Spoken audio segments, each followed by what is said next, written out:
Good evening, everyone, and a warm welcome to this much anticipated webinar hosted by Yashoda Hospitals. I am Dr. Madhu Kiran, Academic Head of Emergency Medicine at Yashoda Hospitals, Somajigoda. I will be moderating the session today. Today's topic, Airway Ninjas, Mastering the Unseen Moves in Emergency Airway Management. It is designed to sharpen our skills in one of the most high-stakes areas of emergency care. While intubation and airway control are fundamental, it is often the finer and less obvious techniques that distinguish the experts from the average. Today, we are honored to have with us Dr. LDV Prasad, Academic Head of Emergency Medicine at Yashoda Hospitals, Hitec City. So, Dr. Prasad is a distinguished clinician and educator holding an MBBS, Diploma in Emergency Medicine, MEM, and is a member and overseas examiner for MRCM. He also holds fellowships in critical care medicine, pain medicine, and toxicology, making him uniquely equipped to guide us through the mastery of the airway. Before we begin, a quick note for the attendees. Please feel free to post your questions in the chat box during the session. We'll take them at the end of this session. So with that, let's dive into today's session. Handing over to Dr. Prasad.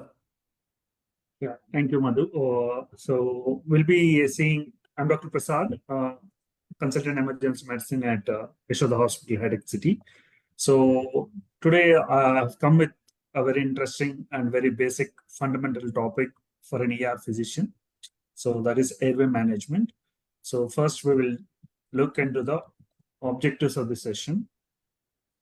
So what are the objectives of this session is what is an airway, what is a definitive airway, how do you assess them, what is an RS sign, and how does the airway practitioner, when does the airway practitioner role end, and then what is the physiological airway and common challenges that we encounter when you're managing an airway.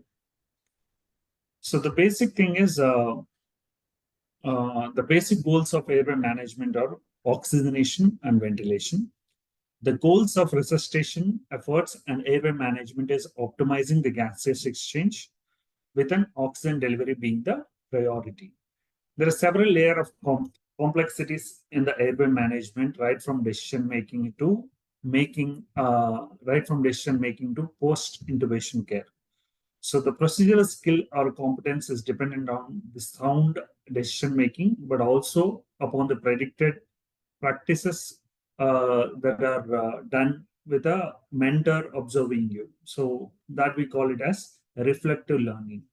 So the reflective learning is one thing which makes your airway care more appropriate and less error prone. So then successful resuscitation airway management requires an effective anticipation and communication and leadership skills in a team setting. An airway management program, airway management decisions are neither a black and white nor any tools are foolproof. What I meant to say is, for example, a patient who has come with GCS less than 3 or GCS 3 or less than 8, I would say, in an emergency on time 0 of arrival. It looks like you need to intubate this patient, but you should also look for what can be the reversible causes, something like that, for something like hypoglycemia or some VT or VF, VT with pulse showing with unstable signs, which can be reversed with simple cardioversion. So, or in the other case, the hypoglycemia can be reversed with simple dextrose supplementation. So there is nothing like a black and white in decision making, or nor any tools. Whatever the tool that you see, you choose a very number of tools are there. We will be going across.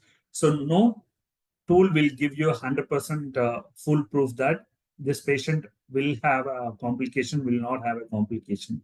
So you cannot basically predict by using this course, but those courses help you in mitigating the risks. That's why those tools are designed. We cannot say they're absolutely useless, but they help you to mitigate the complications that can happen.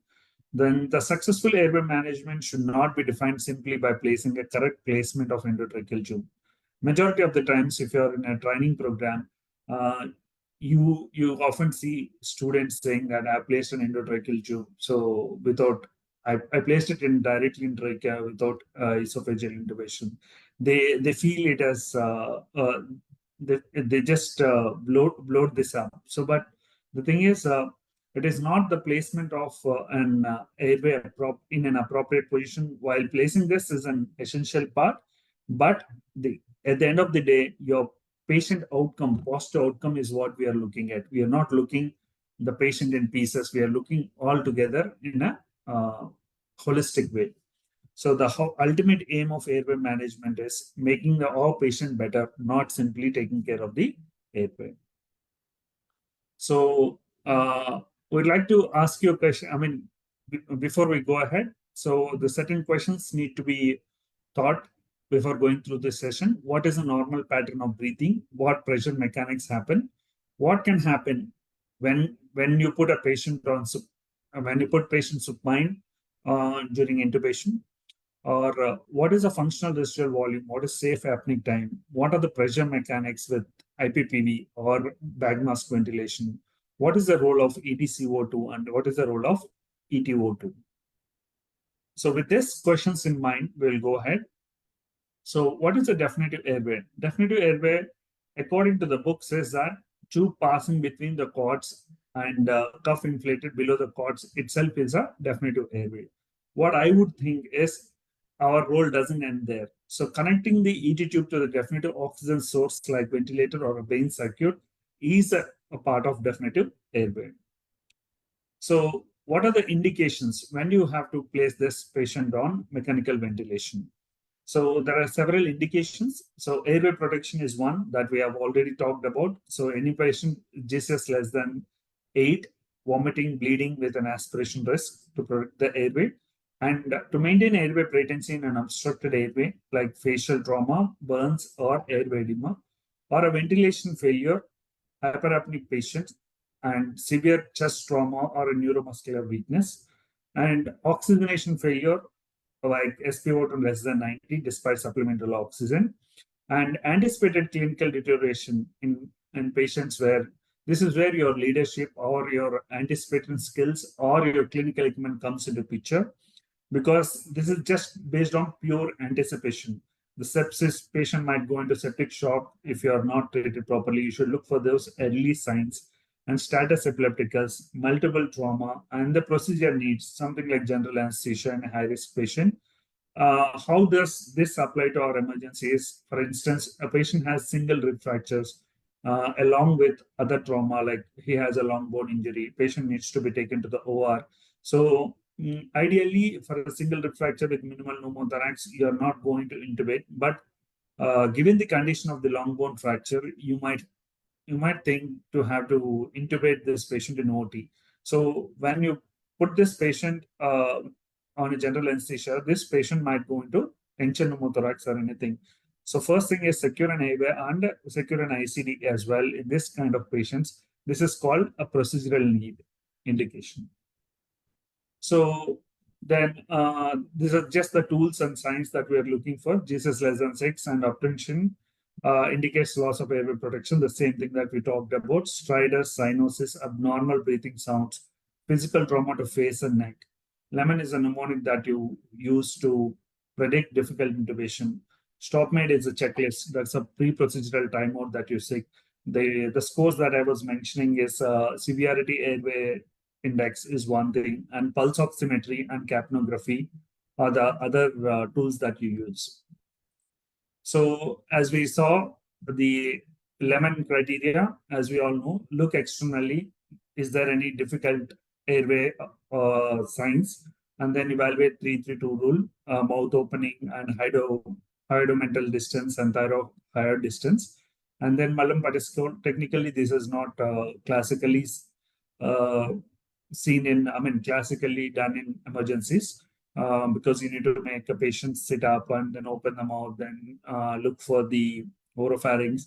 So this may not happen with majority of the patients in the emergency department. So then you have an obstructive signs like tumor, abscess, stridor, and foreign body. And then you have a neck mobility, so limited neck extension due to various reasons. And non-trauma patients like ankylosing spondylitis, or some patients with neck post-surgery for cervical fixation. In these patients, we have neck mobility issues. So then what should be your action point? So action point is always whenever you have a GCS less than 8 without a reversible cause, then you have to think about airway protection. If there is a reversible cause, you can treat the reversible cause first.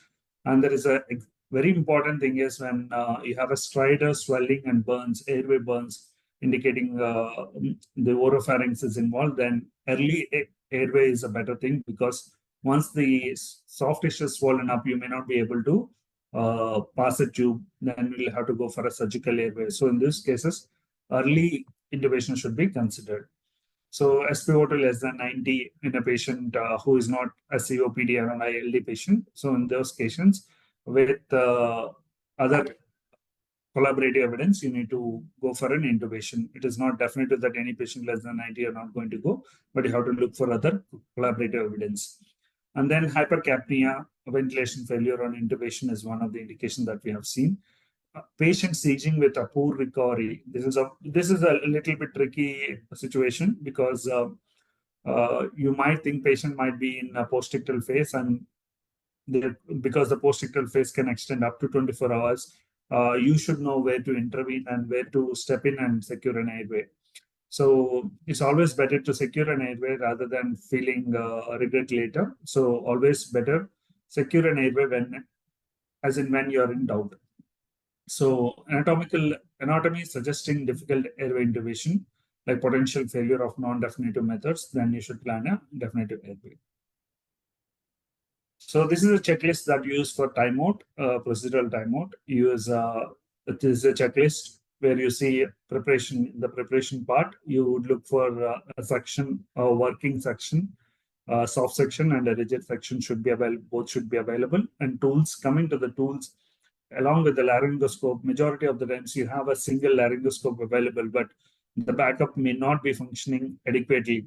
So when you just go inside and you have a light which is fumbling, then you look for the other scope, then you find that both the scopes are not working. So make sure before you make an attempt to go inside, then make sure the scopes are adequately worked, and all size of tubes appropriate for your patient are readily available, plus or minus 1, and the stillet and bougie. So then oxygen setup, you should always have anyway, in the majority of the hospitals, you have a oxygen mount, but you should also have an oxygen cylinder very next to you so that you can use if there are any hiccups. And then positioning of the patient is one of the most vital for any procedure. Positioning is a very important. And then monitors, you should basically monitor an ECG, SpO2, BP, and ETCO₂.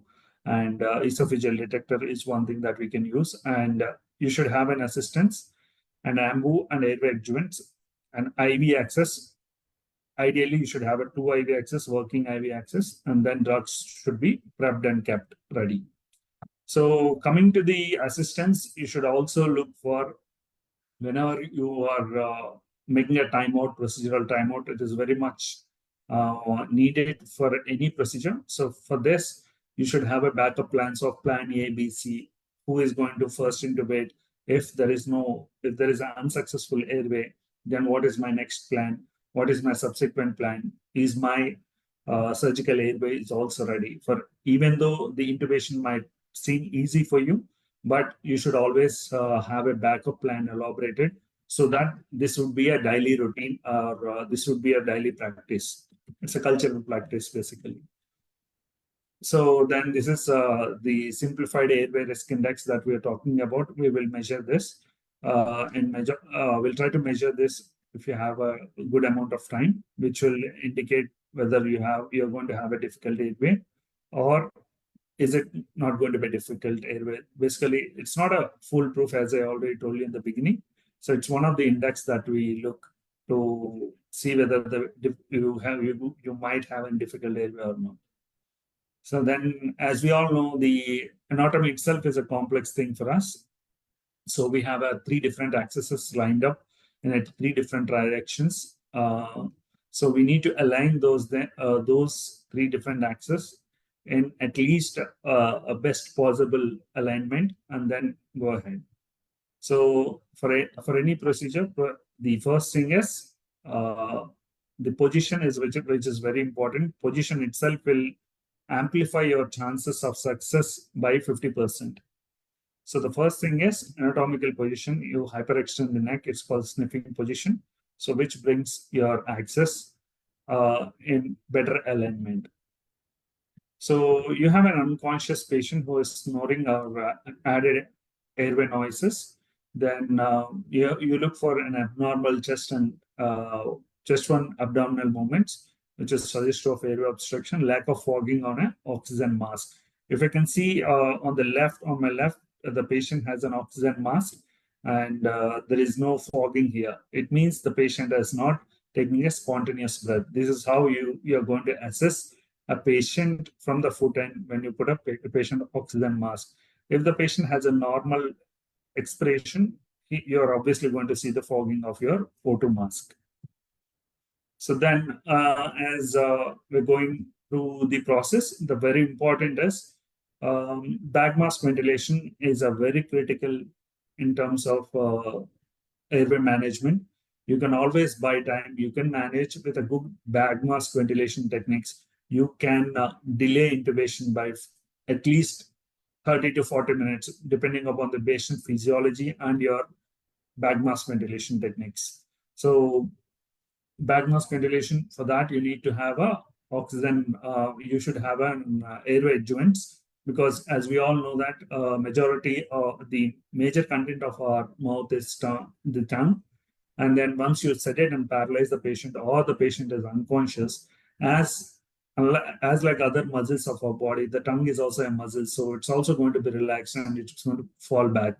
So to keep the airway patent, you're going to put a rigid device called OPA, provided the patient doesn't have a gag reflex and has respiratory symptoms, then airway threatened symptoms, only then you're going to use an OPA. So then we have another airway adjuncent, somebody like status epilepticus or any other patient who is requiring, who might be, in patients who are having seizure, they might throw a seizure at any point of time, even during intubation. Placing an OPA in such kind of patients would cause further harm. As a doctor or the healthcare professional, our first aim is to do no further harm. So in those cases, you put an NPA and ventilate your patient. Whatever is the airway adjuvant that you use, either you use an NPA or OPA, the first thing is how do you confirm it? How do you confirm that OPA or NPA is optimally functioning? So to know optimal function of your adjuvants, you should give up good bagging so that you see a chest rise, or you should be able to see a good trace on the ETCO₂ also. That also indicates your adjuvants are optimally working and your ventilation that you're doing, bag mask ventilation that you're doing, is very effective. So just mere placing of OPA and NPA would not help. So always, whenever you place them, make sure you check their functionality. How is it going to affect breathing and ventilation? So then choosing an NPA position. So this in the top, in the bottom right side, you could see you should measure it from the philtrum of the eye to the tragus of your ear, tragus of your patient's ear. And ideally, you prefer right side because it's mostly aligning with the floor of the mouth. So in an adult, you use 6 size. For a female, for a male, use for 7 size. Lubricate it well before placing it.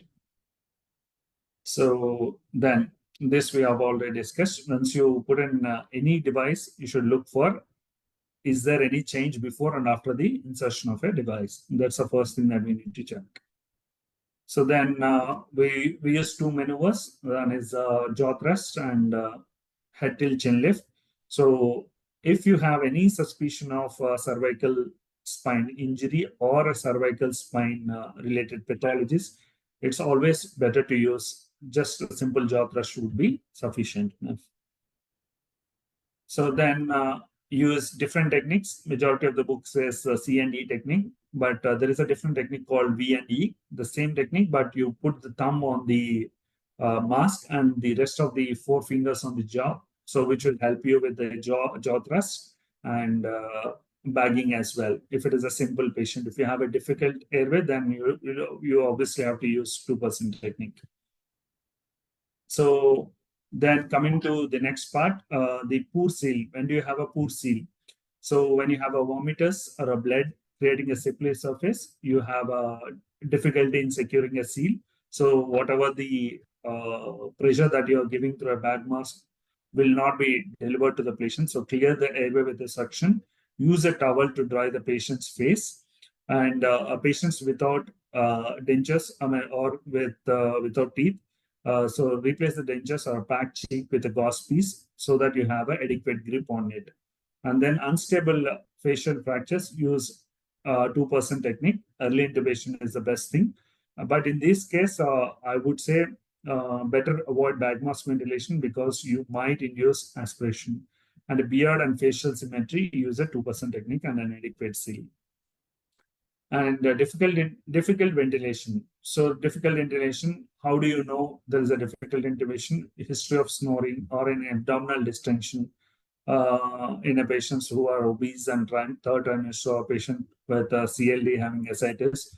In those patients, elevate the head end of the bed in non-trauma patients, and then stiffen or immobilize the neck when no options are available. Don't force the elderly patient's neck. And then COPD and asthma, use appropriate oxygen therapy, and big tongue, you consider oropharyngeal airway. So coming to the rapid RSA, rapid sequence intubation, is a controlled and stepwise procedure to secure a definitive airway in a patients with aspiration or airway compromise. So it involves a quick sedation and paralysis to cause loss of consciousness and to secure an airway at a least minimal time between the induction and the placement of the tube. So as we all know, we have different steps. So preparation. If you fail to prepare, you always have to prepare to fail. So make sure that your preparation is adequate. So once this, although n number of times you hear this word, but still in a real scenario, the preparation is the most neglected part by majority of the airway practitioners because of the various reasons. Maybe it's not always a negligence, because of the various reasons. So make sure the preparation is adequately done. And then pre-oxygenate. You have to pre-oxygenate your patient's lung. As we all know, the FRC, we need to, if you have an FRC, good FRC, only then you will have a safe apneic time. If majority of us are in the training programs, so the first chance is always given to the resident. So you should not have a tough time compensating for your resident's mistake or compromising for the patient's care. So always have a good pre-oxygenation.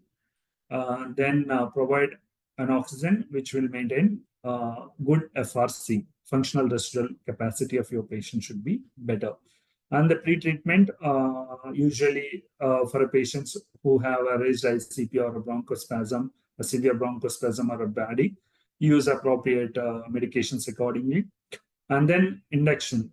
Always, this is also, although this is not a quite common mistake, but we could still see some practitioners some practitioners are because of the improper communication during an intubation or ineffective communication. What happens? Sometimes they give a paralytic first and then give an induction. So it is never like that. So it is equivalent. It is not equivalent. It's a crime basically if you are giving a paralytic before induction.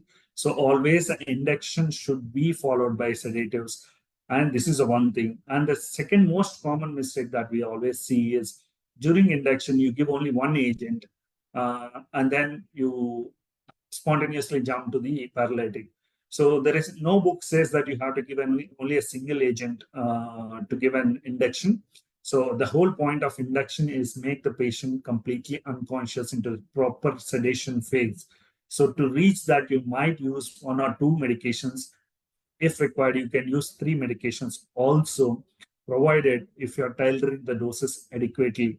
So what I wanted to emphasize here is induction. Sedation is the most important part.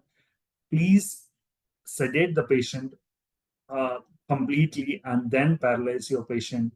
for the patients to not have a very bad effect, because majority, not like, unlike like 1.5 decade ago, now we have a good extubation rates. So we don't want to have a patient experiencing some horror movie kind of experience when you're placing a tube.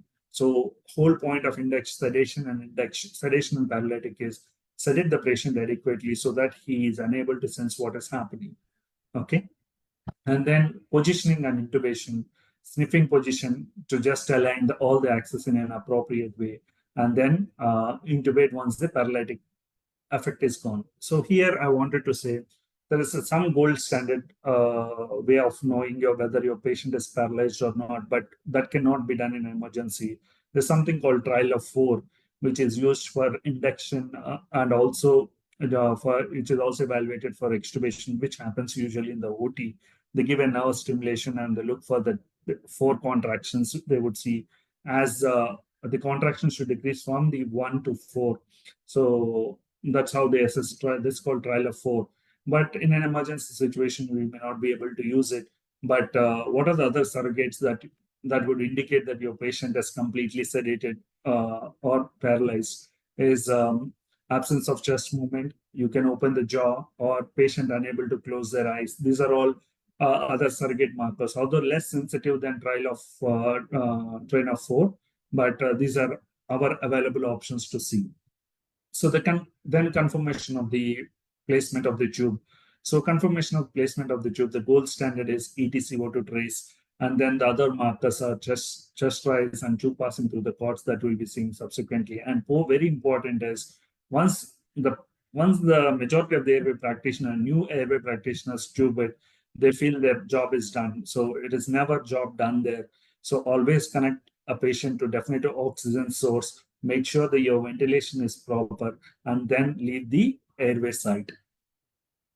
So coming to this thing, so we all know oxygen dissociation curve is a sigmoid curve. When you see in the sigmoid curve, what does it indicate? In the bottom, initially there'll be difficulty in attachment of oxygen to the hemoglobin, but as the number of oxygen are attaching to the hemoglobin, it carries more and more oxygen, and beyond certain limit, there is a saturation. That's what you see on the oxygen dissociation curve on my left. On to my right, you can see there is a rapid desaturation. You see, majority of the times, people look at once we sedate and paralyze, the two parameters that we constantly look are heart rate and the saturation. So the saturation is one thing which is a very vital thing. Do not go on attempting multiple times without giving a proper oxygenation once the attempt has failed to pass a tube. So once you do not achieve a first pass success, please come out, give a good bagging, then go ahead. The reason is if the saturation drops below 90, so you can see there is a steep curve here. So there is a rapid desaturation which will happen once the saturation falls below 90. So you might lose the patient very rapidly if you have not properly oxygenated once the failed intubation, or once the failed attempt has been once you have a failed attempt. So the drugs, I think majority of you know what is it, and you can see on the monitor that required doses and duration of action. Ideally, what I would say is whenever you give us sedatives or paralytic, you know that they are going to act quickly. So always put your timer on to look for the timing. Okay. So once this timing is done, so verify the patient has gone into sedation or complete paralysis. Once the drugs have taken over or not, you should be able to know by the onset of action. For instance, you have given at 6 o'clock, then you should be able to assess your patient by 6:01. So please keep the timer on. Look for the action to begin, and then proceed accordingly. So the same goes with the succinylcholine also. So the most you keep the stopwatch, and then look at the 60 seconds or 1 minute or 1.5 minute. Look for the action to begin. Once the action has begun, please proceed to subsequent steps. So once you have placed a tube, So the gold standard of confirming it is ETCO₂, as we have discussed. So majority of you think that ETCO₂ is only post-intubation job. No, you're wrong.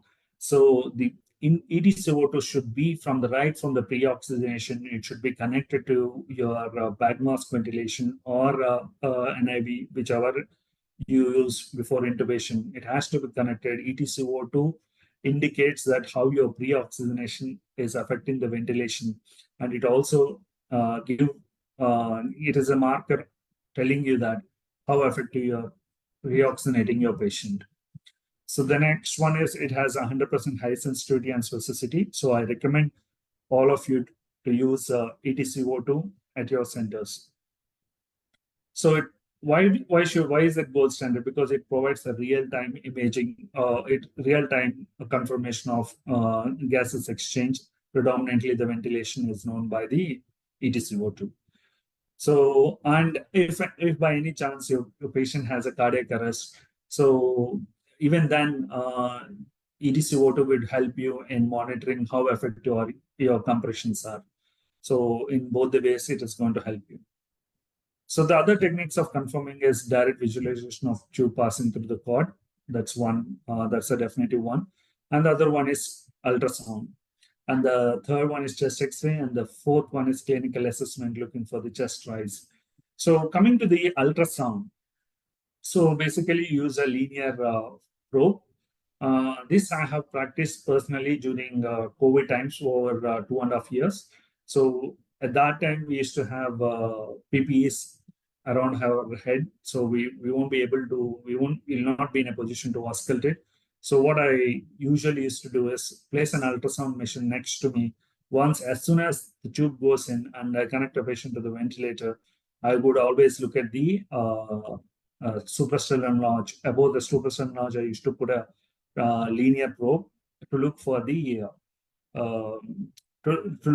position of the ET2 to confirm, because auscultation was not one of the parameters at those times we used to use. Although the other parameters on the ventilator also tells you that whether the patient has a esophageal or tracheal intubation, but this is the other way of confirming it.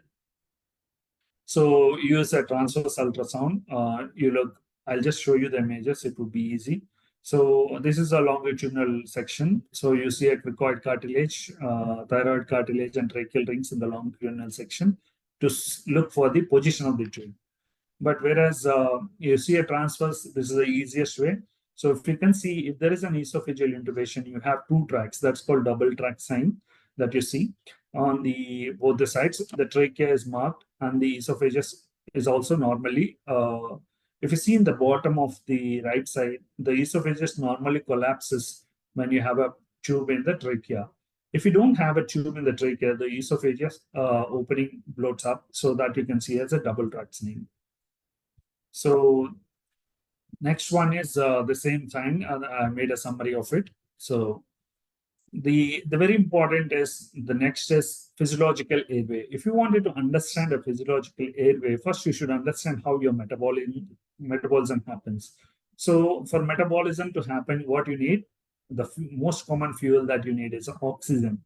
So how is oxygen delivered to other parts of the body? By the hemoglobin, and also the effective cardiac output and effective lung function.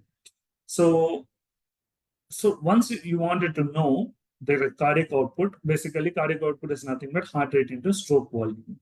So what happens is when your metabolism is altered or your lung is not working properly, obviously your CO2 is going to be high, and your body will try to increase cardiac output by increasing the heart rate. So increasing the heart rate or decreasing the heart rate indicates there is something wrong which is happening with the airway. That's a point that I wanted to convey here. So stroke volume is how do you assess the stroke volume? It's not dynamic, because you cannot assess when you're intubating, but you can assess stroke volume by measuring your cardiac index and LVOT bedside itself using an echo. So what are the key physiological threats and managements? How do you manage? Hypoxia is one thing. You maximize the oxygen, you do an early suction, and apneic oxygenation, safe apneic oxygenation time should be prolonged. Use high FiO2s or CPAP or HFNC. or optimize the mass C. This is how you need to treat the physiological airway. If you have hypotension or cardiovascular collapse, so in these patients, usually the something like sepsis and trauma with class 4 shock, these patients are not going to have an adequate circulation volume. So what happens is you need to push up vasopressors inside because all the sedation and paralytic, majority of them would cause you cardiodepression. So you need to look for other measures to increase your cardiac output. And also in patients, very important, this is a very most important part, is severe acidosis. So when you have a severe acidosis, obviously we all know we have a central chemoreceptors and a peripheral chemoreceptors, so which are going to help you in compensation. So the patients will have tachypnea. So if you're sedating and intubating a patient, you're removing the normal compensatory mechanism of your body. So what happens when you have when you breathe, you have a negative pressure. So when you take off those negative pressure by sedating and paralyzing those patients, what happens is their venous rate decreases. Already the patient is having a shock. Now, during intubation, you have removed the patient's ability to breathe himself. So what happens as a result, your cardiac output is eventually going to decrease, and you are also inducing a drugs which has cardiodepressive effects. So you are actually to say you are inducing a temporary crisis to the patient. So make sure the induced crisis is adequately acted upon. So if you wanted to sedate and paralyze this patient, make sure the first pass success is 100% in these patients. When you have an RV failure, so RV is also dependent upon preload. So when you have an RV load, you're sedating the patient, you're removing away the negative pressure, which will increase the stroke volume. So there is high chance that you are worsening the RV failure. So then, always, as we have discussed, so look for any reversible causes that you can address: ventricular arrhythmias, which may respond to defibrillation, and patient can have a normal circulation, or he can come back to his normal state simply by defibrillation, majority of the times. We have hypoglycemia, please address that. Anaphylaxis, it's a bit tricky. It is subjected to the clinical consultant who is taking those calls, because anaphylaxis can also cause airway edema. So you have to manage both. If you have given epinephrine, if the condition is reversing, then it's okay. But majority of the times, it is always better to put a tube in these patients and remove it later. So then, how do you assess in these patients or on unconscious patients? You have a rocking pattern of breathing. So you see chest falling down and abdomen rising with attempted inspiration. That's a sign of distress. So in these patients, if any of these things are there or any reversible causes cannot be addressed, I would suggest please go for an intubation. So then there is a concept called suction-assisted laryngoscopy airway decontamination called SALAD. So majority of the times you receive a patient because emergency itself is a raw area. So we don't expect patients to come fasting or something.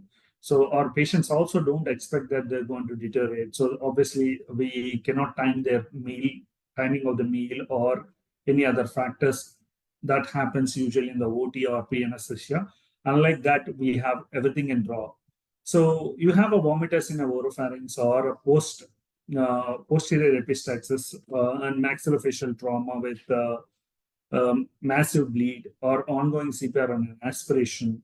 What you can do is you can use the suction on the one side.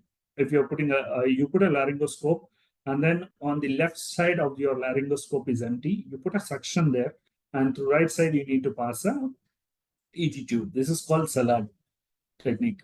So if you can see here, so the airway practitioner scope in the right, in the left bottom, you can see. So he has left to whatever is on the right is left empty to pass a ET2. But on the left, he has put a suction ongoing. He has put the suction directly, and then he can suction. So very recently, we have come across in the discussion in emergency forum that a patient had an anterior epistaxis. Later, he started having posterior epistaxis. And then there was a challenge in intubating him, because the first pass success, because it was completely bloody, so they couldn't visualize it completely. So in those cases, you can use this Salah technique so that the suction does its job and you can have a clear vision and you can have a first pass success. So if I don't have a first pass success, what should I do? So the difficult airway algorithm should be there. If you cannot intubate, ideally more than 3 attempts with more than 3 attempts by an airway practitioner, or one video laryngoscopy attempt, then you should have a contingency plan with you. So this is difficult. This is the algorithm from the UK. So it is slightly different from what is designed by difficult airway DAS guidelines of US. So first plan A is laryngoscopy. If fails, use a supraglottic airway device. And then plan C is face mask ventilation. Plan C is hypothyroidotomy. So these are the plans that you can go through. So then we have first, whenever you are facing an airway, we are an ER physician for all ages. So no age is an exception. No one is an exception for us. So you are trying to handle. Trying to handle all sort of patients. So you should know their physiological differences, what are physiological or anatomical differences the patient can have. So these are the differences that you see in unadulterated and pregnant and pediatric patients. So finally, to say, to master the airway skill, you should have a cognitive mind, and then psychomotor skills are needed. And then you should have an effective communication skills and leadership skills. So these are the triad which has to be there. So in cognitive, you should always think about the indications, contraindications, altered physiology. Psychomotor skills are the pure practical skills that are needed. And the effective one is crisis management. How do you manage the crisis? What is your anticipation? What is your leadership and communication during a stressful time? What is your situational awareness and team dynamics is what you should look when you're intubating a patient. Summary, basic goals of airway management or oxygenation and ventilation. Bougie is friend, is definitely your friend. Ego is your enemy. The reason I'm saying this is, so majority of the times you intubate, a majority of the airway practitioner doesn't like to use bougie. They think someone would think inferior of them if they use bougie. So please do not think that way. Bougie is your friend, and please refrain from having egos. And then resuscitation before the airway, which helps in physiological airways. And be aware of altered physiology, anatomy, and induced crisis, as we talked about. We are ourselves inducing a temporary crisis to the patient. ABCs of airway management is always be cool. And then a difficult airway happens with the patients who seems normal to you. That's what I said in the beginning. In the next line, we have nothing is black and white, or no tool is foolproof. So although, majority of the times what happens, very recently I had one patient who had thyroid mass and has a complete glottis drifted to the other way. So we have anticipated a difficult airway. And then we have arranged all the plans, including including surgical airway, all the pulmonology for video laryngoscopy, for the assistants, and then we have ENT next to us. We have anesthesia, we have critical care. But despite our anticipation, we could achieve our first pass success in these patients. So what I'm trying to say is, so although we anticipate in majority of the times, it may not come true, but the same thing happens in the other way around. When you think the patient can have a normal intubation, it is going to test your patience and skills in those, and your leadership skills and your anticipation and clinical acumen is always tested in these situations. So bag mask ventilation is key, which can buy you a time. So with this, I would like to conclude my talk. If you have any questions, I'll be ready to take up.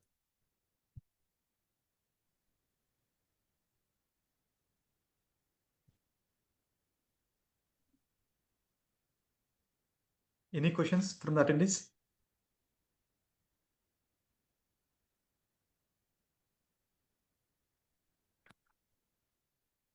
Thank you, Dr. Prasad, for the masterclass and advanced airway strategies.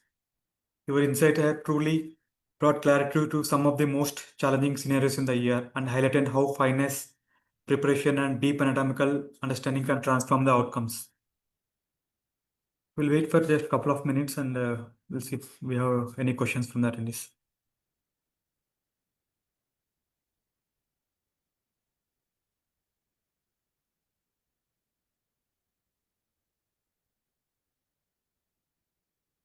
Okay, I think no questions from the participants. So thank you for all the attendees for active participation. And thank you, Yashoda Hospitals, for creating these academic activities. With this, I'm concluding the session.